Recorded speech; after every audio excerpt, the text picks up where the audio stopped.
August 15-ന് ലോകമെമ്പാടും മാതാവിന്റെ സ്വർഗാരോപണ തിരുനാൾ ആഘോഷിക്കപ്പെടുമ്പോൾ UAE-യിലെ Sharjah saint Michael's കത്തോലിക്ക ദേവാലയത്തിലെ മലയാളം സമൂഹത്തിന്റെ നേതൃത്വത്തിലും തിരുനാളിന് ആരംഭം കുറിച്ചു.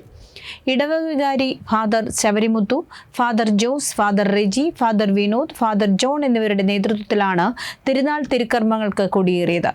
9 ദിവസങ്ങളിൽ പ്രാർത്ഥനാ നിർഭരമായ നൊവേനയും 14-ാം തീയതി വൈകുന്നേരം 8 മണിക്ക് സായാഹ്ന പ്രാർത്ഥനയും ദിവ്യകാരുണ്യ പ്രദക്ഷിണവും മാതാവിന്റെ തിരുസ്വരൂപം വഹിച്ചുള്ള പ്രദക്ഷിണവും നടക്കും. 15-ന് വൈകുന്നേരം 8 മണിക്ക് ഫാദർ ഡൈനിഷ് ആന്റണിയുടെ നേതൃത്വത്തിൽ ആഘോഷമായ ദിവ്യബലിയോടുകൂടി തിരുനാളിന് സമാപനം കുറിക്കും. 1950 നവംബർ 1-ന് പിയൂസ് 12-ാമൻ പാപ്പയാണ് മാതാവിന്റെ സ്വർഗാരോപണം കത്തോലിക്ക സഭയുടെ വിശ്വാസ സിദ്ധാന്തമായി പ്രഖ്യാപിച്ചത്. പരിശുദ്ധ കന്യാമാതാവ് ഭൂമിയിലെ തൻ്റെ ജീവിതത്തിന്റെ അവസാനത്തിൽ ഉടലോടെ സ്വർഗത്തിന്റെ മഹത്വത്തിലേക്ക് എടുക്കപ്പെട്ടെന്ന് അപ്പോസ്തലന്മാരിൽ നിന്നും ലഭിച്ചിട്ടുള്ള വിശ്വാസത്തെ പ്രഖ്യാപിക്കുകയാണ് പാപ്പ ഇതിലൂടെ ചെയ്തത്. പരിശുദ്ധ അമ്മയുടെ പേരിലുള്ള ഏറ്റവും പഴക്കമേറിയ തിരുനാളാണ് സ്വർഗാരോപണ തിരുനാൾ.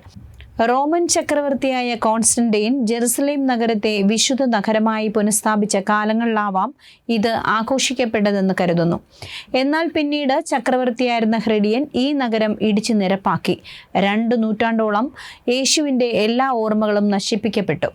336-ൽ ഹോളി സെപ്പൾച്ചർ ദേവാലയം നിർമ്മിക്കപ്പെട്ടതിനു ശേഷമാണ് ആ വിശുദ്ധ സ്ഥലങ്ങളെല്ലാം പുനരുദ്ധരിക്കപ്പെടുകയും കർത്താവിൻ്റെ ഓർമ്മ പുതുക്കലുകൾ ജെറുസലേമിലെ ജനങ്ങൾ കൊണ്ടാടി തുടങ്ങുകയും ചെയ്തത്. പുരാതന ക്രൈസ്തവ സമൂഹം ജീവിച്ചിരുന്ന സിയോൺ മലയിലാണ് മറിയത്തിൻ്റെ കബറിടം. മറിയത്തിൻ്റെ ഓർമ്മ പുതുക്കൽ ആഘോഷിക്കപ്പെട്ടിരുന്നതാണ് പിൽക്കാലത്ത് സ്വർഗാരോപണ തിരുനാളായി മാറിയത്.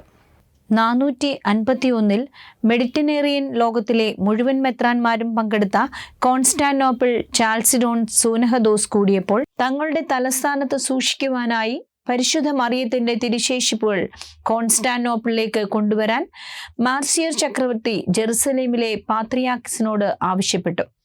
അവളുടെ കല്ലറ തുറന്നു നോക്കിയെങ്കിലും അത് ശൂന്യമായി കിടക്കുന്നതാണ് കണ്ടതെന്നും അതിനാൽ മറിയം ഉടലോടെ സ്വർഗത്തിലേക്ക് എടുക്കപ്പെട്ടുവെന്ന് അപ്പോസ്തലന്മാർ അനുമാനിച്ചുവെന്നും പാത്രിയാർക്കീസ് ചക്രവർത്തി അറിയിച്ചു. ക്രിസ്തുവിന്റെ കാലടികളെ പിന്തുടരുന്നത് വഴി സ്വർഗത്തിന്റെ റാണിയായി മാറിയ മാതാവിന്റെ സ്വർഗാരോപണ തിരുനാൾ നമുക്കും ക്രിസ്തുവിലേക്കുള്ള യാത്രയുടെ ശക്തിയായി രൂപാന്തരപ്പെടട്ടെ. ഏവർക്കും കരുതൽ ന്യൂസ് UAE-യുടെ തിരുനാൾ ആശംസകൾ.